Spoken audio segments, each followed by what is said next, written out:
नमस्कार, Byju's exam prep IAS Hindi में आपका स्वागत है। प्रस्तुत है दैनिक क्विज। पहला प्रश्न आपके समक्ष है, निम्नलिखित में से कौन सा कथन डिफॉल्ट जमानत का सर्वोत्तम विवरण है? यह एक ऐसी जमानत है जिसकी स्वीकृति को मुख्य जमानत आवेदन जिस पर निर्णय लेने में अधिक समय लग सकता है के निपटारे तक लंबित रखा जा सकता है।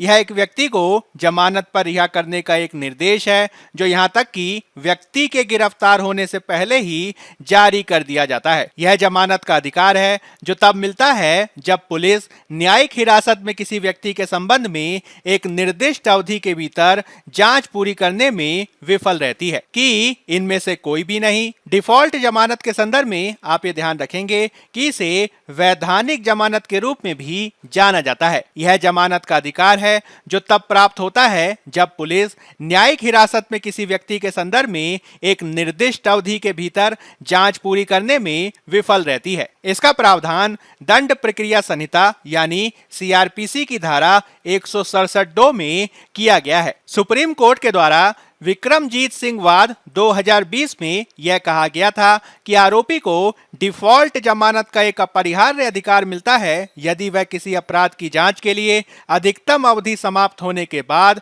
और चार्जशीट दायर किए जाने से पहले आवेदन करता है। धारा 167(2) के तहत डिफॉल्ट जमानत न केवल एक वैधानिक अधिकार है अपितु अनुच्छेद 21 के तहत विधि द्वारा स्थापित प्रक्रिया का भी हिस्सा है। इस रूप में जब हम बात करेंगे डिफॉल्ट जमानत की तो हमारा सही उत्तर हो जाएगा सी, यानी एक ऐसा जमानत का अधिकार जो तब मिलता है जब पुलिस न्यायिक हिरासत में किसी व्यक्ति के संबंध में एक निर्दिष्ट अवधि के भीतर जांच पूरी करने में विफल रहती है। आज के द हिंदू में इससे संबंधित खबर प्रकाशित हुई है। अगला प्रश्न आपके समक्ष है, भारत के साथ होने वाले निम्नलिखित अभ्यासों के युग्मों में से कौन सा या से सुमेलित है या है? Cope India America, Eastern Bridge Japan, Pitch Black Australia की शिन्यो मैत्री वियतनाम।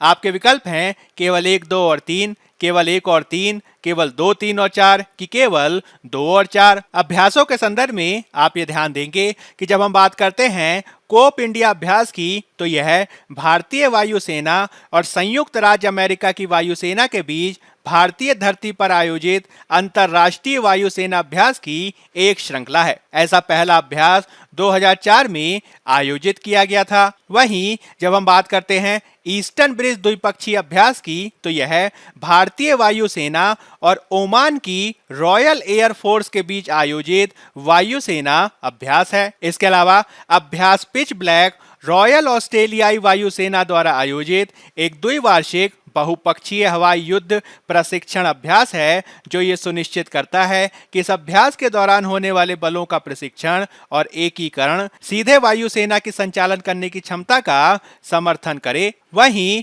शिन्यू मैत्री अभ्यास जापानी वायु आत्मरक्षा बल और भारतीय वायुसेना के बीच द्विपक्षीय वायु अभ्यास है। इस रूप में यदि हम सुमेलित कथन की पहचान करें तो आप ये देख सकते हैं कि पहला कथन सुमेलित है, साथ ही तीसरा कथन भी सुमेलित है और इस रूप में हमारा सही उत्तर हो जाएगा बी, केवल 1 और 3। आज के अखबार में इससे संबंधित खबर प्रकाशित हुई है।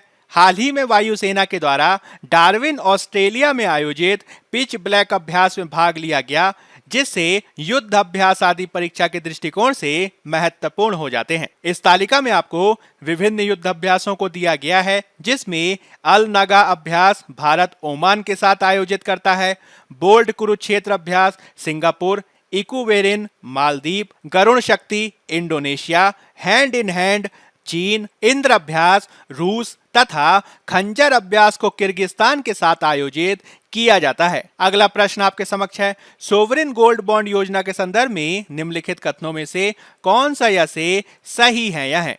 बॉन्ड पर ब्याज आयकर अधिनियम 1961 के प्रावधानों के अनुसार कर योग्य होगा। ये बॉन्ड बैंकों, वित्तीय संस्थानों और गैर बैंकिंग वित्तीय कंपनियों से ऋण हेतु संपार्श्विक के रूप में उपयोग किए जाने के लिए उपयुक्त हैं।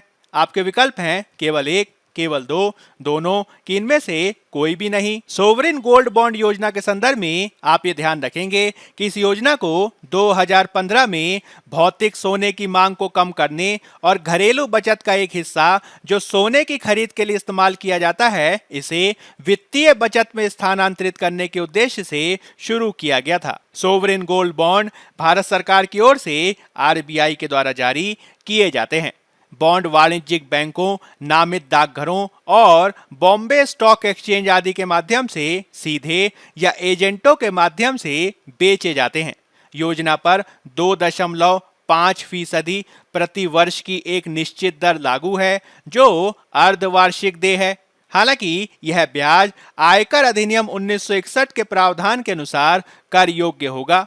साथ ही ये बॉन्ड बैंकों, वित्तीय संस्थानों और गैर बैंकिंग वित्तीय कंपनियों से ऋण हेतु संपार्श्विक यानी जमानत के रूप में उपयोग किए जाने के लिए भी उपयुक्त हैं। इस रूप में सोवरिन गोल्ड बॉन्ड योजना के संदर्भ में हमारे दोनों कथन सही हैं और हमारा सही उत्तर हो जाएगा सी, दोनों। आज के न्यूज़पेपर्स में इससे संबंधित खबर प्रकाशित हुई है। अगला प्रश्न आपके समक्ष है, गूगल का प्रोजेक्ट जीरो निम्नलिखित में से क्या है? यह एक ऐसी परियोजना है जो जीरो डे भेद्यता के लिए सॉफ्टवेयर पैच की खोज को सुविधाजनक बनाने के प्रति समर्पित है। यह सुपर कंप्यूटर पर आधारित एक परियोजना है जिसका उपयोग क्वांटम फिजिक्स जैसे अत्यधिक गहन कार्यों के लिए किया जा सकता है।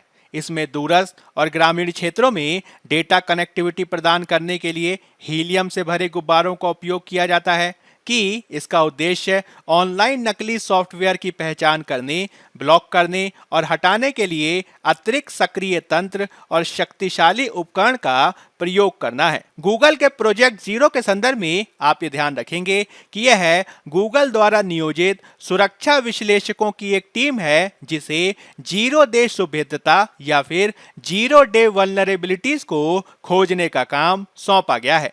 इसकी घोषणा 2014 में की गई थी।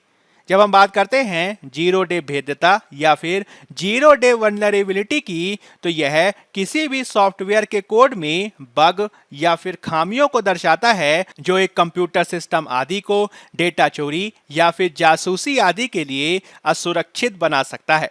अक्सर इन कमियों का पता सॉफ्टवेयर बनाने वाली कंपनियों को भी नहीं होता और किसी उत्पाद के पहले से ही प्रचलन में होने के बाद ही इनका पता लगता है।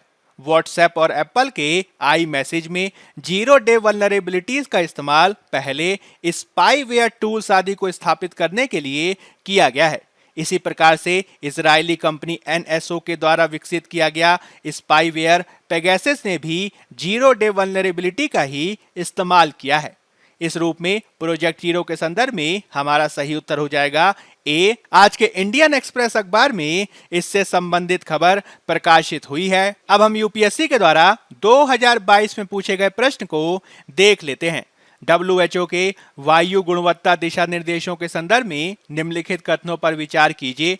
PM 2.5 का 24 घंटा माध्य 15 माइक्रोग्राम प्रति घन मीटर से अधिक नहीं बढ़ना चाहिए और PM 2.5 का वार्षिक माध्य 5 माइक्रोग्राम प्रति घन मीटर से अधिक नहीं बढ़ना चाहिए।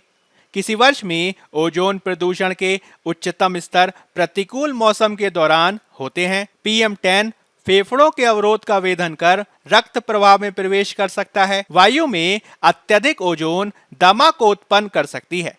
आपको ये बताना है कि इन कथनों में से कौन से सही हैं। केवल 1, 3 और 4, केवल 1 और 4, केवल 2, 3 और 4 कि केवल 1 और 2। WHO के अनुसार जो वायु गुणवत्ता दिशा निर्देश प्रकाशित किए गए हैं उनके अनुसार PM 2.5 का 24 घंटे का औसत 15 माइक्रोग्राम प्रति घन मीटर से अधिक नहीं होना चाहिए और PM 2.5 का वार्षिक औसत 5 माइक्रोग्राम प्रति घन मीटर से अधिक नहीं होना चाहिए। इस रूप में पहला कथन हमारा सही है। हालांकि PM 10 और PM 2.5 के संदर्भ में आपको ध्यान रखना है कि PM 10 फेफड़ों में गहराई तक प्रवेश कर सकता है जबकि PM 2.5 फेफड़ों की बाधा को भेद कर रक्त प्रणाली में प्रवेश कर सकता है। इसके अलावा जमीनी स्तर पर ओजोन फोटोकेमिकल स्मॉग के प्रमुख घटकों में से एक है। हालांकि ओजोन प्रदूषण का उच्चतम स्तर धूप के मौसम में देखा जाता है। हवा में अत्यधिक ओजोन मानव स्वास्थ्य पर उल्लेखनीय प्रभाव डाल सकती है। ये सांस लेने में समस्या पैदा कर सकती है, अस्थमा को ट्रिगर कर सकती है और साथ ही फेफड़ों की बीमारियों का कारण भी बन सकती है। इस रूप में पहला और जो हमारा चौथा कथन है वह ही सही है और हमारा सही उत्तर हो जाएगा बी, केवल एक और 4। अब हम बात कर लेते हैं फैक्ट ऑफ द डे यानी आज के तथ्य की, जो आज के इंडियन एक्सप्रेस अखबार में प्रकाशित हुआ है और इसमें हम बात करेंगे लॉर्ड कर्जन पर। पश्चिम बंगाल के वर्धमान में लगभग 119 साल पुराना कर्जन गेट एक राजनीतिक विवाद के केंद्र में है, जब इस सप्ताह की शुरुआत में यह सामने आया कि वर्धमान नगरपालिका ने वर्धमान के महाराजा विजय चंद मेहताब और उनकी पत्नी राधा रानी की एक प्रतिमा कर्जन गेट के सामने ही लगाने का फैसला किया है। हालांकि इतिहासकारों और विरासत विशेषज्ञों ने इस फैसले पर सवाल उठाया है, क्योंकि कुछ का दावा है कि ये मूर्तियां कर्जन गेट के व्यू को अवरुद्ध कर देंगी, जिसे 1903 में मेहताब के द्वारा ही बनाया गया था, जब भारत के तत्कालीन वायसराय लॉर्ड कर्जन ने वर्धमान का दौरा किया था। इस पृष्ठभूमि में ही हमें लॉर्ड कर्जन को समझना है। 1859 में जन्मा जॉर्ज नथानियल कर्जन एक ब्रिटिश रूढ़िवादी राजनीतिक था, जिसकी शिक्षा ईटन और ऑक्सफोर्ड के कुलीन संस्थानों में हुई थी। उसने 1899 में भारत का वायसराय नियुक्त होने से पहले भारत के लिए राज्य के अवर सचिव और विदेश मामलों के सचिव के रूप में भी कार्य किया था। यद्यपि कर्जन के द्वारा अपने कार्यकाल में कुशलता का दावा किया गया, हालांकि उसके द्वारा अधिकतर किए गए कार्य साम्राज्यवादी भावना से ही युक्त थे। एक कट्टर साम्राज्यवादी के रूप में उसने 1899 में कलकत्ता नगर निगम संशोधन अधिनियम पारित किया, जिससे कलकत्ता निगम में निर्वाचित प्रतिनिधियों की संख्या को कम कर दिया गया। इसके अलावा भारतीय विश्वविद्यालय अधिनियम ने कलकत्ता विश्वविद्यालय को सरकारी नियंत्रण में रखा और भारतीय आधिकारिक गोपनीयता संशोधन अधिनियम ने प्रेस की स्वतंत्रता में और भी कमी की। हालांकि कर्जन का सबसे बड़ा और सबसे निंदनीय कार्य था 1905 में बंगाल का विभाजन, जिससे राष्ट्रवादी भावना में तेजी आई और स्वदेशी और बहिष्कार आंदोलन के दौर को देखा गया।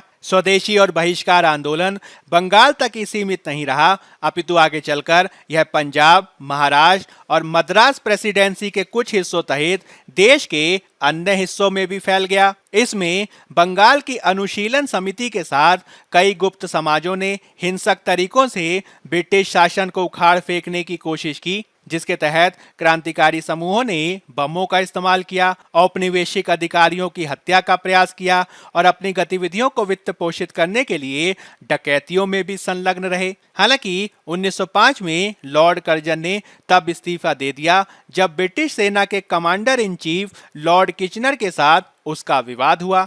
हालांकि उसके जाने के बाद भी विरोध जारी रहा।